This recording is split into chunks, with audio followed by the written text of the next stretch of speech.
Сегодня проект «Испытано на себе» находится в Тампонском районе в поселке Хандыга. В частности, мы находимся в горно-геологическом техникуме, где готовят специалистов по разным направлениям. И сегодня я решила испытать на себе одну из самых востребованных профессий в нашей республике – это обогатитель полезных ископаемых. Как происходит процесс обучения, какие кадры готовят этот техникум, мы узнаем сегодня. Но обо всем по порядку. В таком нелегком деле для меня мне поможет разобраться мастер производственного обучения. Это Попов Богдан Гаврилович. Богдан Гаврилович, доброе утро. Расскажите, пожалуйста, чем занимаются у вас студенты, как проходит учебный процесс и вообще по каким специальностям ребята учатся? Ну, во-первых, обогащение полезных ископаемых – это очень широкий профиль, там разные виды профессий. У нас студенты учатся сначала теоретическое обучение проходят, преподаватели по обогащению им дают знания. И со второго курса уже начинается учебная практика. То есть после теории надо на практике. У нас в лаборатории находится почти весь процесс обогащения, только в миниатюре, как в большой фабрике, но в маленьком размере. То есть вот это все оборудование на больших заводах, конечно, все совершенно других размеров? Да, очень большие. Ну, конечно, фабрика очень большая сама по себе, и оборудование, конечно, все большого размера, и там шумно, пыльно, но все равно как-то... А у вас все поскромнее, потише, да? Ну, поменьше размеров? потише чуть-чуть. Тоже в ходе процесса испытания вы почувствуете, что такое обогатитель. И звук, и пыль тоже есть. Если подобрать синонимы, да, вот к слову обогатитель, для тех, кто вообще не знаком с подобной профессией, потому что очень много студентов, соответственно, кто идет по этому профилю, они знают об этом, они знают, куда идут. А вот школьного возраста ребята даже и не знают, кто такой обогатитель. Как это можно объяснить простыми словами? Ну, если простыми словами объяснить, да, вот, например, вы берете какую-нибудь руду, ну, камушек, да, может, там внутри есть золото, ну, все знаете, да, какие полезные ископаемые, да, золото, серебро, там, алмазы. Вот это вот от земли достают этот материал, руду, и надо его раскрыть. То есть, чтобы добраться до полезных ископаемых, сначала надо все это раздробить, измельчить, убрать лишнее. И все это трудоемкий процесс, в конце концов получить этот кусочек золота. Да, и теперь, дорогие друзья, задумайтесь об объемах, да, потому что вот здесь вся загвоздочка и начинается. То есть можно переработать тонну материала и найти лишь несколько граммов, да? Ну, если вот на одну тонну 5, 6, 7 граммов, это уже как бы нормально Да, получается. Вы что, 5-6 граммов на одну тонну? Да. Вот так. Вот А если вот 20 там, граммов золота, это уже богато, да. это шикарно, да? Так, хорошо. Сколько лет обучаются ваши студенты? Ну, от 2 до 4 лет, смотря какие вот обогатитель, смотря какие получают направления. То есть нет такой одной профессии обогатитель, да? Есть разные направления, да? Обогатитель – это общее, а есть направления, начиная вот с рядового для подготовки, да, например, вот для подготовки руды есть дробильщики, бункеровщики, машинисты мельницы, грохотовщики. А для основного процесса это флотаторы, концентраторщики, растворщики реагентов. Вот сейчас Значит, очень много профессий. в моем словарном запасе сейчас просто бунт. Я такие слова слышу впервые. Но я думаю, об этом по порядку будем говорить, поэтапно, да? Самое главное показать нашим телезрителям, как происходит процесс. То есть с чего он начинается, как вы работаете со студентами, ну и, соответственно, показать результат, что мы можем получить из того или иного сырья. И первый этап это у нас? Первый этап – это у нас подготовка руды, то есть раскрыть зерно полезного компонента, чтобы в дальнейшем его обогатить. Испытано на себе. Так, перед началом приступления к работе мы должны расписаться по технике безопасности. Техника безопасности обязательно это соблюдение, не совать руку в крутящееся оборудование, после полной остановки только работать на оборудовании. И, соответственно, надо использовать СИЗы, да, каски, очки, перчатки, ну, это по технике безопасности, это обязательно. Так, вот вам очки. Это все студенты, да, у вас обязательно? так Да, называют? обязательно студенты одевают, потому что это руда, пыль, шум. Какие перчатки хотите? Так, без разницы. Ну, просто это удобнее одевать, чем Вот эти это. мелкие? Не, мелкие мне неудобно. Так, хорошо, ну сделаем как мастер.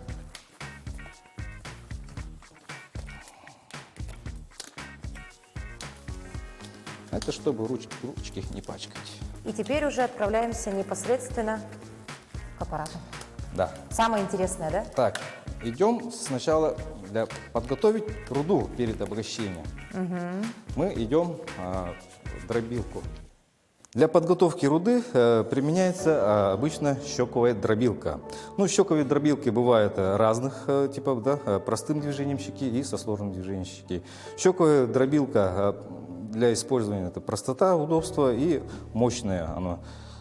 Ну, запустим, да? А в реальном виде она какие масштабы имеет? В реальном виде щека внутренняя, ну, где-то 1,5 на метр.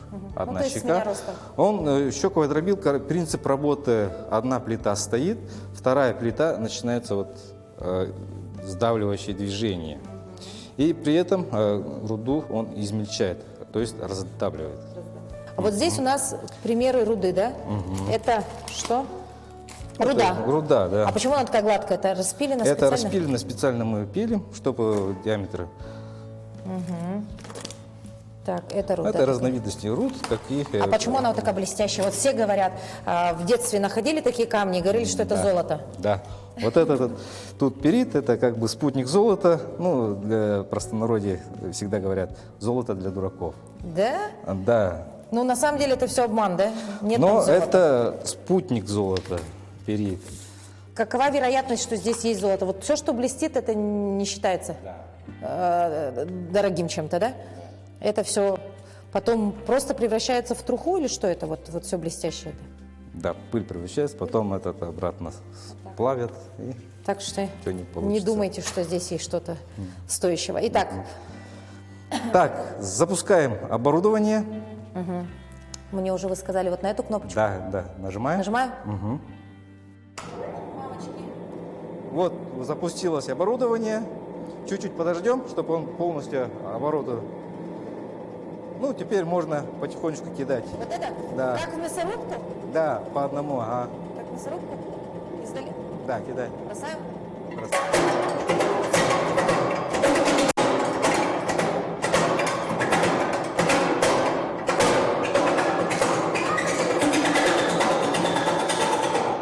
Хорошо, что мы в каске, да? Уже страшно, может, остановимся на этом?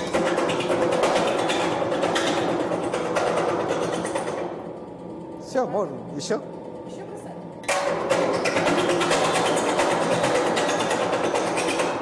Можно сразу высыпать все? Не, нельзя. Нельзя, по одной надо? Да. Ну, можно остановить, хватит. Остановить? Ага. Господи. Видали? Вот такой камень мог вылететь нам в глаз. Вы представляете, да? Это вот так-то. То есть никаких крышек сюда нельзя. Потому что в производстве щековая дробилка открыт стоит, постоянно идет материал, а у нас лаборатория. Вот результат нашего Дробление. дробления. Вот он. Поглядите, вот такие камушки и немножко белого, как мела, да? Это вот то, что мы накидали туда. Да, это то, что мы вот сейчас раздробили. После дробления идет материал, ну, по конвейеру, да, подается на мельницу. То есть надо сначала ее еще измельчить. Это еще материал еще не раскрыли. Это просто мы пока еще просто на мелкие кусочки Это у поделили. нас подготовка руды. Ну, это как в мясорубке еще фарш у нас уже фарш, но еще не совсем фарш. Да. Это пока мелкие кусочки еще. А теперь нам нужно вот Вот, сюда. это у нас шаровая мельница. Вот. Сейчас туда насыпем. В мельницу запускаем нашу руду измельченную. Что-то мне подсказывает, что после этого процесса будет уже порошочек. Да. Для этого еще нам надо добавить мелющие тела. Вот, шарики. Что это такое? Это мелющие тела у нас, стальные шары. Тяжелые. То есть они будут все это дело измельчать. Будет крутиться, и шары подниматься вверх и сдавливать. А на настоящем производстве эти шары большие? Да, большие. Огромные такие, да? Очень большие. В простонародье называют средние это картошками, а большие кокосами. Кокосами, значит. Хорошо. Итак, Вот. Добавляем тут шары. процесс все похож на кухню. Я же все-таки с точки зрения... Надо же подготовить Да. еду.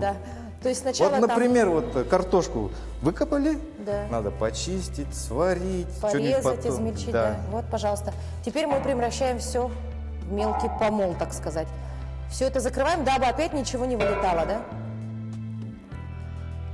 Но на производствах больших это же все уже работает механически. Да, то есть, автоматически. Вручную там, ничего там не Не делают. надо. Там автоматически подается на мельницу. С одной стороны входит, с другой стороны уже измельченный продукт. Там уже все конвейером идет друг за другом, да? ага. Хорошо. Автоматически. Ну а здесь, чтобы студенты понимали, как происходит весь этот процесс, поэтому все поэтапно, чтобы они могли воочию посмотреть, понять, как работает та или иная машина. Так, что-то отпустили. Ну, чтобы это было ровно. Режим тут идет каскадный. 3 режима, да? Основной это водопадный, каскадный и смешанный. Вот, запускаем. Так, после вот того аппарата страшно стоит. И вот так. На обогатительной фабрике вот такие мельницы, ну, в основном это МПСИ называется. Испытано на себе. Так, прошло 3 минуты, да, Богдан Гаврилович? Богдан Гаврилович сказал, что на фабриках, ну вот здесь было очень шумно, поэтому, наверное, вы не услышали, он сказал, что на фабриках, ну в реале, такие мельницы достигают размеров 5-6 метров, да, в диаметре. То есть это громадные мельницы, в которых происходит процесс, причем он бывает разный, вы сказали, да? Да, измельчение первой стадии и второй стадии, может еще третьей стадии, вообще поменьше делать. Но мы не будем углубляться, главное показать, как это все происходит. Да, принцип работы. Ну, сейчас посмотрим. Мы просто ускорили да, время, чтобы он долго измельчает, по идее. Вот, порошок чуть-чуть. И посмотрите. И то не до конца, да, еще? То есть, если бы Да, мы дольше продержали, да, он как порошок. Вот видите, вот. вот это то, ради Вот, чего мы вот, это делали, да? Ага. Потом в этот материал идет на классификацию, то есть разделяем. Пока Богдан Гаврилович готовит следующий этап, я вот задумалась о том, что интересно, а обучаются ли на такую профессию девочки? Скоро узнаем. Есть что задать нашему мастеру. И вот у нас то, что получилось после мельницы. Здесь есть немножко порошка, но есть остатки руды. Далее что мы делаем? Нам надо разделить по классам крупности. Для этого у нас есть ситовый анализатор. Потому что при обогащении надо разделять по крупностям, потому что не надо измельчать измельченное, а надо измельчить то, что крупные. То есть порошок нам уже вообще не нужен. Порошок идет на дальнейшее обогащение, а то, что остались крупные, возвращаются обратно на измельчение. Вот круговорот такой. Вот. Посмотреть. Вот у нас ситы, ячейки, да, разных диаметров. Вот у нас 3,5, 2,2, там, вот. То есть здесь остается одного размера, вот. здесь чуть меньше, Да, и вот так идет. далее. По классам крупности разделяется. Меньше и меньше, меньше, и в конце концов меньше 0,14 миллиметра. То есть вот так спокойненько высыпаем. Опять все как на кухне. И вот как... Да, вибрация пойдет. ну не вручную, а здесь, оказывается, тоже Да. опять же все Это механизировано. автоматизировано, механическое все. Все это электричество делает. Вот так вот. Ну, в принципе, можно вручную делать, но это долго и Да, нужно. да, да, нам это И не сами надо. Да, да, устали, да, да. да. Доверяем все уже аппарату. Зеленый? И вот все вот так вот. Посредством вибрации это все распределяется. Разделяется по... по классам крупности. Меньше, меньше, меньше, меньше, меньше. Крупно остаются. И какого размера уходит на переработку примерно? Это верхняя точно уходит. Это тоже уходит. Это обратно идет, она возвращается на измельчение. Да. Вот это, и класс крупности остается вот это. Вот это уже нужно, да, нам Вот с этого это сита? идет на обогащение дальше. На обогащение. А остальные идут вот выше. Да. Возвращается, да? Только вот второй ряд и первый ряд, да, нам Да. нужен? Я практически сдала экзамен уже у вас в техникуме, да? Если что, поступайте. Да. Нет, это действительно очень интересно, потому что не всегда сталкиваешься с такими интересными профессиями, и они все время для нас, как-то закрыты, да, потому что, навряд ли прочитаешь какую-то книгу про профессию обогатитель, да, возможно, они есть, но под руку они не попадутся, да, поэтому очень интересно.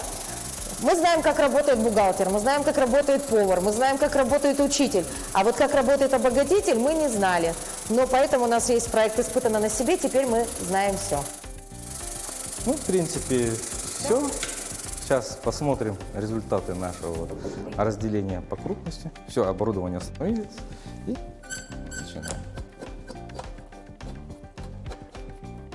Богдан Гаврилович сказал, что перед каждым таким запуском проверяют сначала все оборудование. Если вдруг что-то не так, то запуск он не разрешает, потому что это все техника безопасности.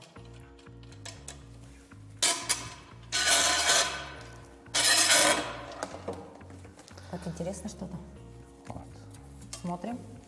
У нас Остались? крупные остались наверху. Это заново перерабатывать. Измельчать будем. Вот здесь уже поменьше. Да, вот так потихонечку вот так.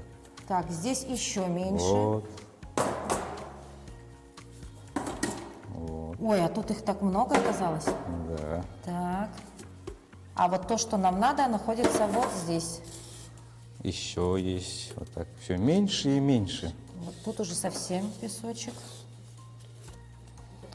А тут вообще пудра. Пудра, точно, смотрите. Пудра. Просто мука. Вот из такого куска превращается вот такое. Вот, то есть у нас была вот пластиковая такая чеплашка, да? И вот все это распределилось как-то быстро и самостоятельно. Мы забираем на обогащение. Какую часть? Вот эту. Ага. Богдан Гаврилович, рассказывайте, где мы находимся сейчас. То есть это уже какая-то химическая лаборатория как будто бы, да? Нет, мы сейчас делаем флотацию, обогащение. Именно основной процесс обогащения – это флотация. Потому что большинство, где-то 70 или 60-70% обогащения полезных ископаемых, это идет методом флотации. Есть еще гравитационное обогащение, есть магнитное, есть рентгенолюминесцентное, это для алмазов. Очень много методов обогащения разных. Но в основном это когда полиметаллические руды обогащать, это в основном гравитация и флотация. Вот мы сейчас проверим флотацию, гравитацию мы сегодня не будем показывать, да? Невозможно ее? Да, гравитации, потому что нет у нас концентрационного стола. Флотацию покажем. Со временем Будет, наверное. Так, что мы сейчас делаем? Белый какой-то порошок. Это у нас вот этот собиратель калий бутиловый. Сейчас будет что-то интересное, да?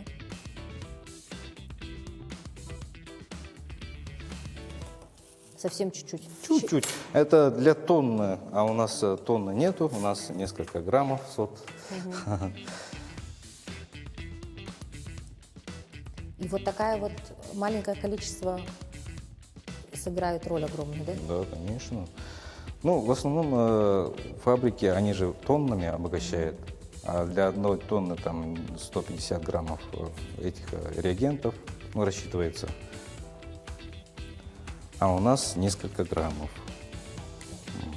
Меньше грамма. Я просто этот растворяю, чтобы был хороший процесс.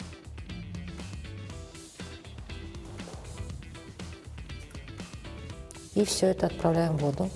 Да, смешиваем потихонечку. Так, закроем, а тут воняет. Это нам на тонну хватит, еще надо экономить. Так. Давайте. Так.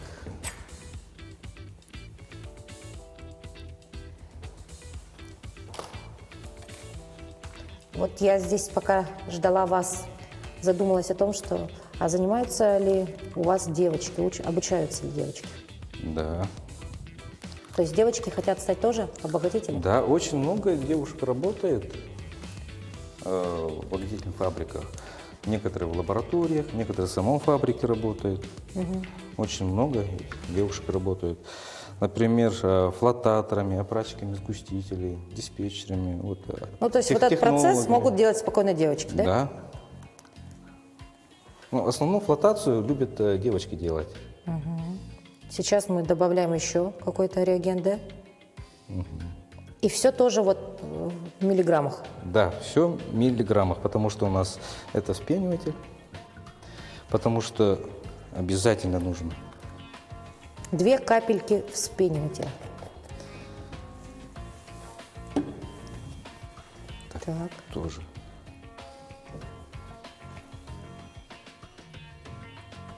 А вот Это и наш что? песочек, который мы достали после того, как, Это измельченное. да, измельченный, который достали после сита. Вот он выглядит так. Красивый, чуть-чуть блестящий. Так, а здесь продолжает готовиться какая-то смесь, уже пошли ароматы. Кстати говоря, мастер нам сказал о том, что мы должны быть в респираторах, но в связи с тем, что мы снимаем телевизионную версию, микрофоны бы у нас тогда Ну, плохо респиратор работали. неудобно Да-да-да. разговаривать. Ну, Поэтому, а так, по-моему, еще должны быть респираторы. Хорошо, да. дальше. Так, сейчас запускаем флотационную машину. Это флотационная машина механическая. Вот у нас есть ротор, статор, он всасывает воздух и перемешает, поднимает пузырьки. И флотация это... А мы покажем вот, наверное, на картинке вот, это, да? Да. Как происходит? Флотация это гидрофильность и гидрофобность. То есть мы должны разделить полезный компонент, концентрат, Какие? гидрофобные. Ну, гидрофобность это боязнь воды, получается. И концентрат у нас всплывает вместе с пузырьками, прилипается к воздуху, к пузырькам. И на поверхность. И всплывает на поверхность. Получается, это у нас пенный продукт, концентрат. А гидрофильные, то есть они водой. смачиваются и оседают. То есть это у нас получается хвосты и промпродукты. Ага, то есть нам нужна верхняя пенка или нижняя? Верхняя пенка. Нам нужна верхняя пенка. Да. Мы сейчас это сделаем. Да, хорошо. Видите, все очень просто, нужно словами объяснять. Верхняя, нижняя пенка, оседание. Вот вы засыпали уже. Да, сейчас это смачивается. Это мы сделаем сейчас это пульпу. Пульпа это. И постепенно будем добавлять флотационную машину.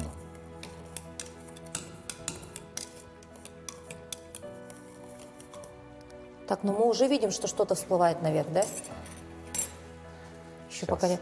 В общем, возвращаясь опять к нашей кухне, это что-то подобие сейчас замешивания будет какое-то. Миксер, взбивать будем. Да. Что-то типа такого, да? Типа такого будет. Так, хорошо. Ну, даже похоже на миксер, на блендер.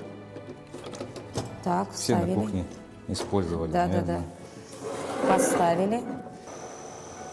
Нет, Так. все нормально. Всё под контролем. Вот получается еще Вот, смотрите, пузырьки. появляется пенка. Вот мы видим серую такую металлическую пеночку. А там все вот действительно как в миксере. Но на самом деле туда подается воздух, и за счет воздуха, как нам сказал мастер, что-то поднимается наверх, что-то оседает на дне. Вот нам важна вот эта верхняя часть. И мы поэтапно с мастером добавляем еще туда. А по Сейчас. времени сколько длится этот процесс обычно? Ну вот если на такой объем. Это надо часами ждать или Не, быстро. Все так интересно. Я бы сказала, очень непонятно, но очень интересно. мальчикам, мне кажется, должно было быть это вдвойне, втройне интереснее, потому что все-таки это такой процесс. Тут и интересно, как работает тот или иной аппарат. Ну, пацаны в основном, ребята в основном работают дробильщиками, машинистами-мельницами, фильтровальщиками, ну и флотаторами тоже работают, аппаратчиками сгущения. Флотатор называется? Флотация, это флотатор. Ну вот это флотация, а вот человек, кто этим занимается, профессия флотатор. То есть это целая профессия, то есть этому надо обучаться сколько лет минимум? Есть курсы, можно за 3-4 месяца обучиться. Ну, если у тебя есть первое образование, правильно? Да.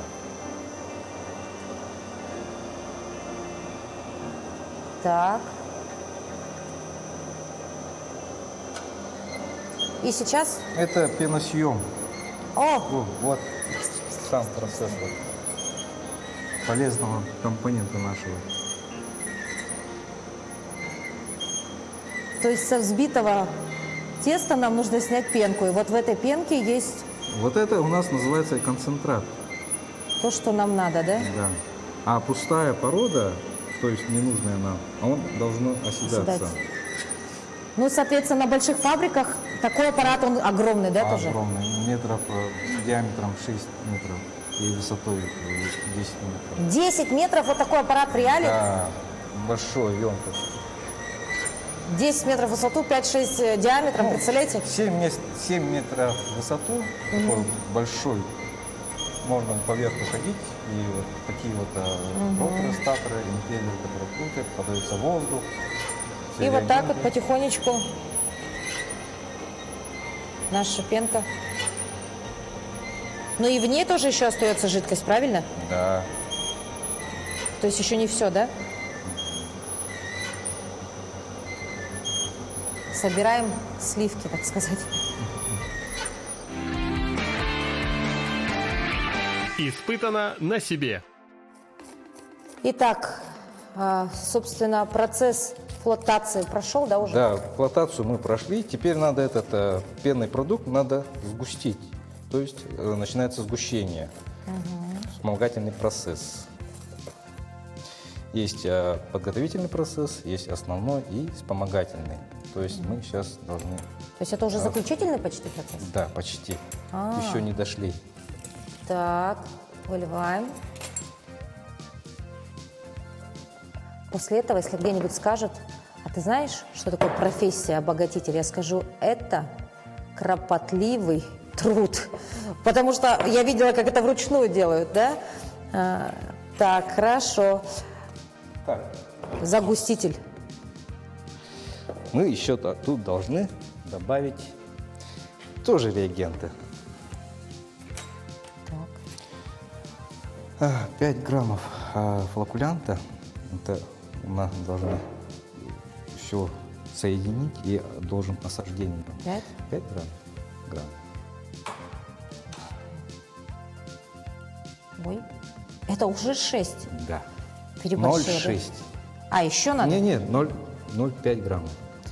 Нормально? Хватит. Хватит. Ага. Так. Опять вода. Ну, нам надо его растворить. И все, видите, все, водичку добавляем шприцом. Не вот так заливаем, Маленький. все.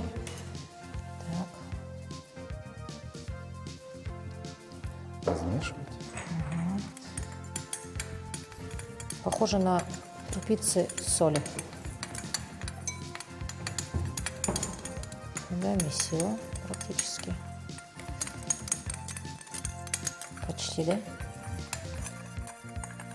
Все, да? Ну, почти.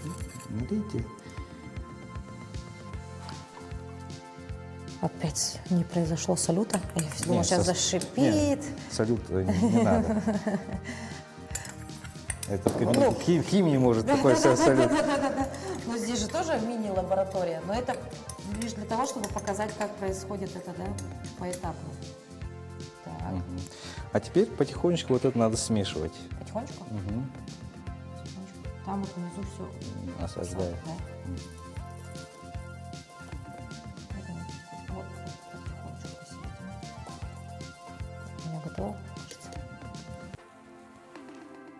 Вот видите, уже осветляется Водичка. Ну, вот видите, уже осветляет. Она стала прозрачной полностью, смотрите. Было же совсем темным-темно. Была просто черная вода вот здесь. И смотрите Вот это в у нас моменте. сначала мы делали пенку, наоборот, вверх, пузырьками были, а сейчас добавили флокулянты, и он осаждается. То есть это у нас сгущение называется. Вот сгущенный продукт. Вот этот Да. сгущенный продукт, наша Осветленная светлая вода. Вот эта вода возвращается обратно в процесс обогащения. Сейчас процесс фильтрации. То есть из этой жидкости еще что-то да, надо? Надо влагу убрать лишнюю. Для этого у нас есть вакуумный фильтр, который закачиваем воздух и выдавливаем воду, убираем.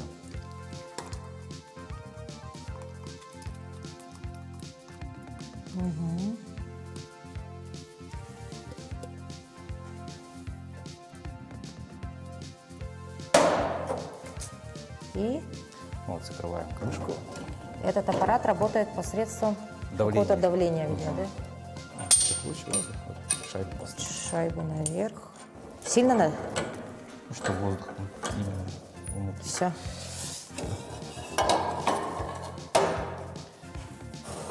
И вот так по капельке оно будет. Нет, мы сейчас включим компрессор, подаем воздух. И Нажимай кнопочку. опять так, кнопочка. Вот эта кнопочка? Да, вверх нажми. Вверх потянуть? Ага. Закрой краник. Кран. Да? Да, закрой.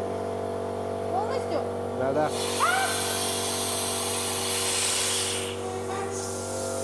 Вот, влагу выдавливает жидкость. У нас только тут остается продукт, концентрат. Ну это быстрый процесс, да? Да. Все, выжилось и выжилось, да?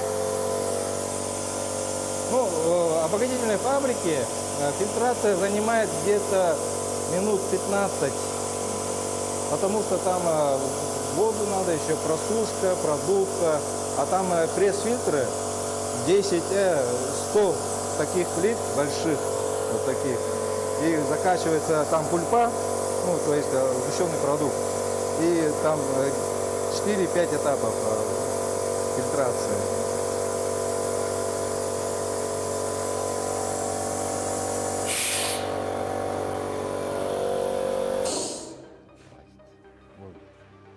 Вытравить.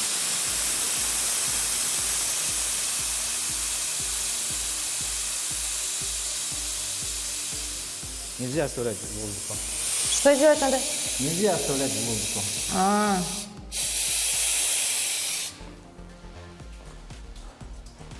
Открывать можно? Да.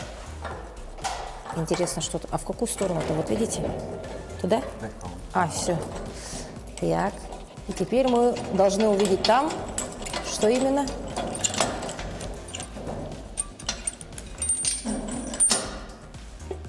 Сюрприз. Вот. Из пульты. Надо еще это надо снять. Сейчас. Надо повернуть. А в фабрике все это автоматически скидывается. Это у нас вручную приходится делать. В смысле, это стало твердое? Нет, это влагу убрали. А, оно просто ну, спрессовалось, да? Воздухом вытравило воду, жидкость. Вот там была вода. Ничего страшного. Печку отправим. Еще и в печку, да? Сушили. Вот что получилось. Выглядит как мокрый песок. Плюс-минус. И это уже после нескольких этапов. А визуально кажется, что это что было на начальном этапе после, так сказать, нашего сита. Просто мокрое. А на самом деле здесь уже что-то совершенно другое, да? То есть не зря же все эти этапы делают, правильно? Да, потому что при транспортировке влажный продукт, он прилипнет, особенно зимой он вообще замерзнет, потом Вот сейчас вот этот фильтрованный продукт, концентрат, отправляем в сушильную камеру. Вместо сушильной камеры у нас это печка. Вот, печка. Так. И оно там стоит, сушится долго, упорно. При температуре сколько градусов? Ну, в обогатительной фабрике там вообще 300, 400, 500 градусов. Он автоматически идет. Сейчас идет нагрев до 215 градусов. У нас будет нагреваться. Испытано на себе. Итак, после 15 или 20 минут нахождения в печи мы получаем готовый Да, продукт. готовый продукт. Это по-другому называется Концентрат. концентрат. То есть только вот это Мы уходит, все, что лишнее мы убрали, осталось только полезные компоненты. вот это дальше уходит куда? На плавильные заводы тоже дальнейшее обогащение идет дальше. То есть все, что делается на больших предприятиях и фабриках, это все ради вот этого. Да. Давайте напомним, а с чего все начиналось. Начиналось вот такого вот руды, привезенные с карьера, из рудника. Мы его раздробили, измельчили, разделили по классам крупности. Короче, раскрыли материал, полезный компонент. И вот через метод там, флотации, сгущения, фильтрации, сушки у нас появился вот этот готовый продукт. И тот же самый процесс проходит на больших фабриках, Да, на правильно? обогатительных фабриках весь процесс. Но в фабриках он идет автоматически, все безостановочно идет. Но там не у нас как 100 грамм, 10 грамм, там тонны, в час где-то 200-300 тонн проходят, воды так. обогащают. Вот так. И все это во благо, ведь все это называется как полезные ископаемые. А полезность их в чем в первую очередь? Ну, промышленности, в быту, украшению кому-то, кому-то на телефонах, оборудованиях, компьютерах, вот эти микрочипах. То есть современная жизнь без полезных ископаемых уже сложно представить современную жизнь, и поэтому люди работают на таких фабриках, фабрики работают, технологии развиваются, и все это во благо жизни человека. Пользуясь случаем, хотим поблагодарить АО «Южно-Верхоянская горнодобывающая компанию за предоставление нам оборудований различных для подготовки будущих кадров, обогатителей. Большая им благодарность от горно-геологического техникума. И передаю коллегам тоже по горно-нежданинскому ГОКу. Может, они смотрят. Пламенный привет. Наши коллеги сегодня работают, кстати говоря, на как раз месторождении Нежданинском. Но мы работаем с вами, и я считаю, что я, наверное, узнала ничуть не меньше, чем мои коллеги, которые находятся на месторождении, потому что мы все узнали это вот в рамках одной лаборатории, на таких мини, оборудовании, но весь процесс мы испытали на себе.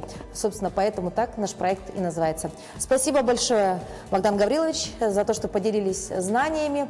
Дорогие абитуриенты, если вы вдруг до сих пор не знаете, какую выбрать профессию, поступайте в горно-геологический техникум. Здесь вас точно научат, покажут, дадут специальность, ну а дальше вы уже сможете работать во благо нашей республики, во благо нашей страны.